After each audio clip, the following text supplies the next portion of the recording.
பண்ணியிருக்கேன். ஓகேவா? இன்னொரு சைடு காமிக்கிறேன். இது பார்த்தீங்கன்னா இந்த மாதிரி நல்லா குக் ஆயிடுச்சு. இப்போ இதை இறக்கிடலாம்.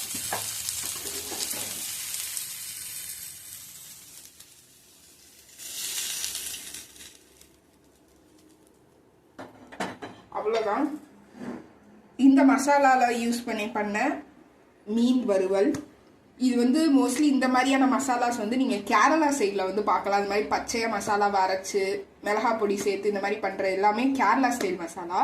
நான் இந்த தடவை அதை யூஸ் பண்ணி தான் பண்ணியிருக்கேன். ஸோ இந்த மாதிரி மீன் வறுவல் ரெடி ஆயிடுச்சு. இதை டேஸ்ட் பார்க்கலாம். இப்போ வந்துட்டு சூப்பரான ஒன்று ஃபிஷ் ஃப்ரை வந்து பண்ணியிருக்காங்க. எப்படி இருக்குன்னு நம்ம சாப்பிட்டு பார்த்துருவோம். ஆனால் நல்லா கொதிக்குது, அது மட்டும் தெரியுது.